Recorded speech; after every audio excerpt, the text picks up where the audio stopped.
Hello everybody and welcome to Who Wore It Better, the weekly segment in which I review each week's Raw and SmackDown and try and figure out which brand won the week. So sit back, relax, enjoy your Whopperita while you sit on all the furniture you bought from Wayfair.com, and let's begin. The first match of the night, Sheamus versus Sami Zayn. Michael Cole still can't tell the difference between a Blue Thunder Bomb and the Michinoku Driver, but be that as it may, the match was more to set up the continuing storyline, the continuing rivalry between Cesaro and Sheamus. Cesaro returning the favor from last week and costing Sheamus the match, leading into a best-of-7 series between the two that starts at SummerSlam, which to me, I'm very excited about. I can't wait to see how that turns out. Let's talk about the two segments that took place on this show, the first hour and the third hour, revolving around the New Day Gallows and Anderson feud. First of all, I love the fact that Gallows and Anderson are doing this whole doctor thing. I think it's going to wrap up as soon as their rivalry ends the New Day, whether or not they win the championships at SummerSlam. But you have to wonder if people are tuning into the product for the first time and they see Anderson and Gallows and goes,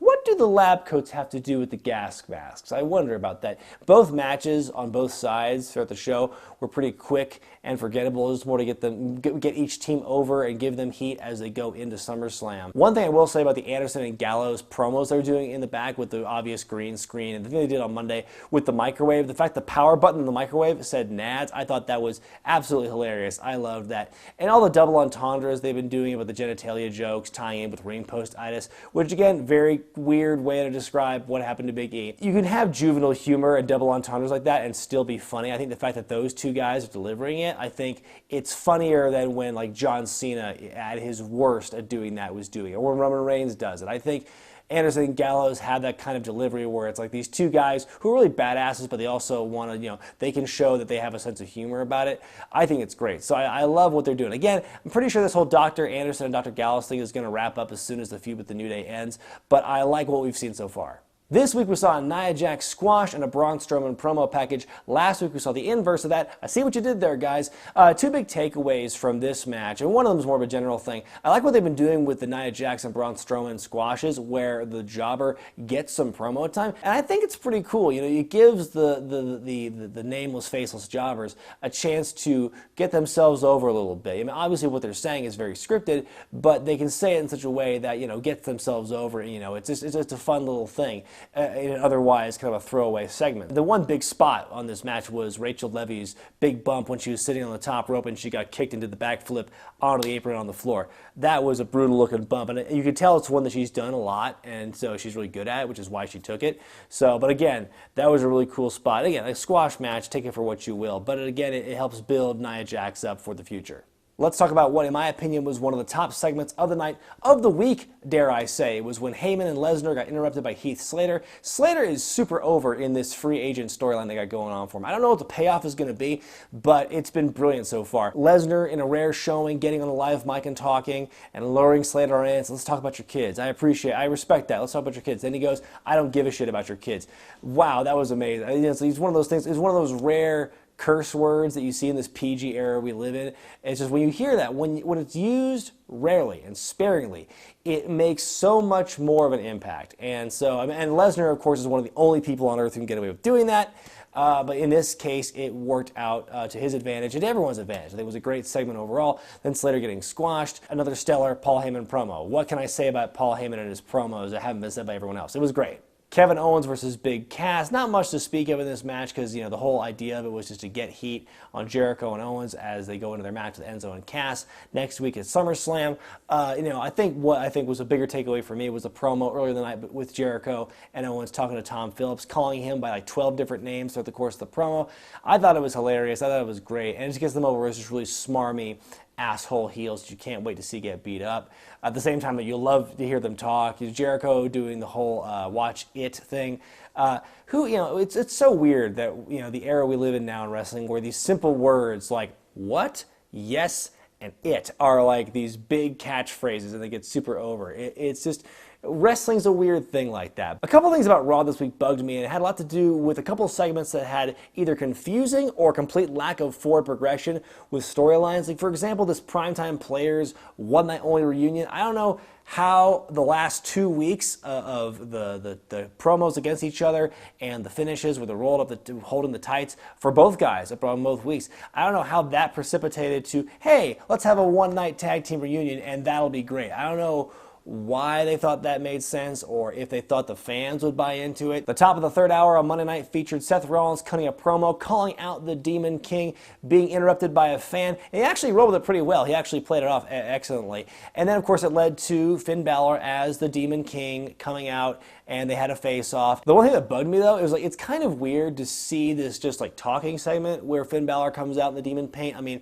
we have been conditioned to believe that when he puts on the paint and has the dreadlocks and everything, it's a special event. Obviously, it's for the takeover specials. He rarely has ever looked bad or lost while wearing the makeup. It seems so weird that he would, put it on just for this promo segment for Raw. It seems like it kind of diminishes the specialness of that persona for him. I want him to stay regular Finn Balor for TV and then for pay-per-views be the Demon King. I don't want him to every once in a while cut a promo where he's the Demon King, unless it's pre-taped or something. But don't go out to the live crowd on Raw unless it's like a title match or something and ruin the specialness, ruin the special moment of the Demon Paint. That's my opinion. Main event for Raw this week was Rusev and Roman Reigns in a non-title match. And I will say off the top, I think this was a great match. It was a pay-per-view quality match. And believe me, I have no problem with them giving away pay-per-view quality matches on television. But my big problem with this, and I know I'm not alone in this, is why would they give away this match so soon before SummerSlam when they're going to be having another one-on-one match for the title? You're telling me they couldn't have waited for Rusev to say, I'm going to defend Lana's honor, and you can lump that in so each man has a motivation for fighting. Is the roster on Raw that drastically thin that you had to have this match on Raw? You couldn't, pepper it in some other people, make it a tag team match? Why not Seth Rollins and Rusev versus Roman Reigns and Finn Balor? I mean, there's a lot of storyline just in those pairings alone. Why couldn't you have that? It seems so weird to me they would give away this match. When you do a match like this so soon to the same thing happening at the pay-per-view, you risk one of two things happening. One, the fans don't care about the match on Raw, which hurts Raw. Or two, fans don't care about the follow-up match of the pay-per-view, which is bad for the pay-per-view. Or worst case scenario, fans don't care about either of them. Now, I will say this match is very good, and any fans who might not have cared about this match had a reason to care. Because, again, the match is very good. But how on earth are they going to match what they did on Monday night? How are they going to do that again on Sunday? Moving on to this week's SmackDown. The opening segment alone had me asking so many questions. First of all, why did it take this long for Orton to finally sign the contract for his match against Lesnar at SummerSlam? Two, when Heath Slater tossed the apple into the air and it landed perfectly in Orton's folded arms, did he nail that in the first take or did it take multiple tries? Because if he did it in one take, that was amazing. Third of all, why did the promo end so awkwardly?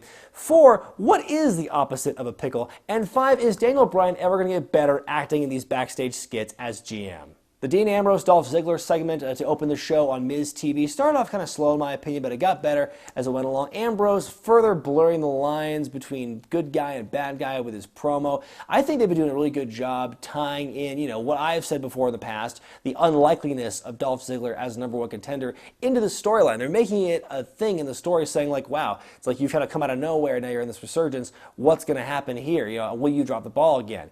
And I think they've been doing a really good job doing that and building sympathy toward Dolph. And Dolph delivered a hell of a promo at the end of this segment, leading into the super kick, the surprise super kick to Dean Ambrose. I thought that was a great little moment there. That was just really cool the way that segment wrapped up. Then it was time for the debut of Eva Marie, but of course, like the previous weeks have shown, something was bound to happen that would prevent the actual debut match. And when the announcer, or the voiceover said, has been delayed due to traffic, that was the biggest pop of the night for me. I was dying when I heard that. That was great. It's one of those things, you don't expect it. You expect some kind of similar thing to the previous 2 weeks, but this one totally caught me off guard. And again, I was dying when I heard it. That was amazing. I really hope they keep this thing going, and I hope that hologram technology catches up by then so they can have Eva Marie showing up and then the wrestler attacks her and it turns out to be a hologram. That would be like the apex of this storyline in my opinion. After weeks of rumors and speculation, they officially announced on Tuesday that Curt Hawkins is coming back to the company and he is going to be on SmackDown, which I think is pretty big news. I think it's pretty cool.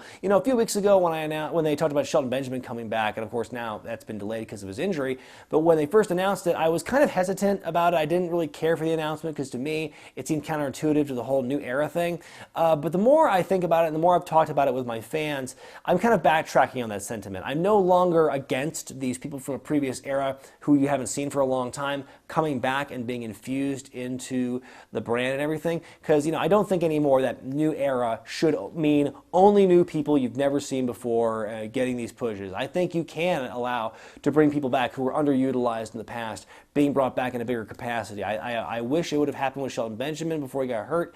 Kurt Hawkins, he never set the world on fire when he was a singles guy. When he was teaming with Zack Ryder, of course, he was a tag team champion, but as a singles competitor, he wasn't that well used. But when he comes back and now with this special treatment, and now that he's got a lot of indie dates under his belt, a lot of indie experience now, he's been on the road and everything, he's established his name there. Now that he's coming back, I hope that it works out really well for him. Randy Orton versus Heath Slater. Mauro Ranallo said on commentary on Tuesday that this week was the 12th anniversary of Randy Orton's first title win, which means he has averaged one world title win every year for the last 12 years. So that was an interesting little factoid. Thanks, Mauro. Of course, not much to this match. Orton just kept beating on Slater and got himself disqualified for not listening to the referee. And he kept beating on Slater, doing some pretty cool, sick-looking moves, the whole draped DDT onto the floor, and then busting out the couple of Germans and doing the Lesnar taunt. Him doing the Germans to me is a weird-looking thing. It's just when you see a wrestler do a move you've never seen him do before or rarely seen him do, like that, it sits weird with you. And so with him, Orton doing it, it was like, he's going to hurt himself? Like, the proper form? It just looked weird to me. Of course, the aftermath of this match was, by definition, since Heath Slater won via disqualification, he won the right to be a SmackDown guy. So they were giving him the contract, but he was loopy. He was calling Daniel Bryan McFoley, and he was calling Shane Stephanie, and of course, they pulled the contract away from him. And so they keep the storyline going for a little while longer, but at the same time, I couldn't help but think, man, that's cold-blooded. Like, Daniel Bryan should know better than anyone how concussions can affect the brain and how it functions. So very cold-blooded move on the part of Daniel Bryan and Shane McMahon. Divas tag team match, Carmella and Becky Lynch going against Natalya and Alexa Bliss. Of course, Alexa Bliss and Carmella having wins in their debut matches last week, rolling over into this week. Of course, not much to say about this match in particular. The big takeaway was Eva Marie finally showing up, being chased out and around the ring by Naomi, and then there was a big distraction that caused Natalya to tap out and Becky Lynch and Carmella winning, and which of course sets up the big 6-woman tag team match at SummerSlam. I was going to say this earlier about Eva Marie and her delayed debuts. We might not get the hologram technology happening, but the thing is, all these delays, eventually she's going to have to wrestle, and then what happens? What will her storyline be? Well, and we know what her gimmick is going to be roughly, but what's the storyline? How is she going to be involved in the mix once she finally debuts? Because right now, all the heat and all the excitement and all the talk is going to these delays. So I'm curious to see what happens with Eva Marie once she finally starts wrestling regularly. Main event time for SmackDown this week. It was John Cena, who up until that match was not seen on SmackDown at all, which to me is a huge departure from the way Cena, has traditionally been booked and portrayed, versus Alberto Del Rio. Honestly, this match didn't really hold my interest the same way the Rusev Reigns match did the night before. It started out slow for me, but then by the finish, it did pick up a lot, and so I was getting invested in the match as time went on. The one thing that took me aback in this match was when Mauro Ranallo asked David Otunga on commentary, "You've been a tag team champion with John Cena," and I went, huh? I couldn't believe when he said that. I'm like, surely Mauro Ranallo had some kind of stroke on the air, and he did not mean to say that, but I actually went and looked it up, and oh, that's right. Cena, at one point in 2010, he was forced to be part of the Nexus, and he was a tag team champion with David Otunga.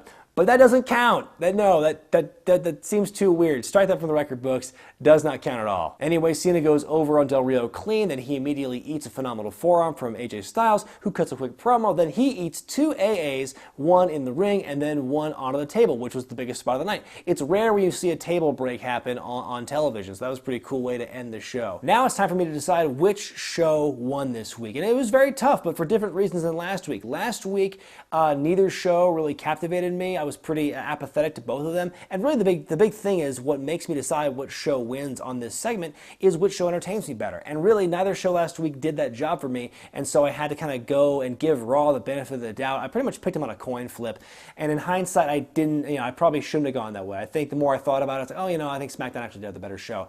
So I'm sorry for picking Raw last week, but this week it's a different story because both shows to me were very entertaining and they both kept my interest, which they should damn well be doing for the go home show in a SummerSlam. So, the real trick is which show entertained me more. I think at the end of the day, I got to go with SmackDown on this one. I think they were overall, they had less time to work with. Everything was more urgent. They had more segments that made me laugh and made me go, wow, that was amazing. Like the super kick in the opening segment with Ambrose and Ziggler. Eva Marie's delay was the best one yet. Again, the main event, the way it ended in the closing segment was great. And just, a bunch of others, the storyline progressions. The thing with Heath Slater was great.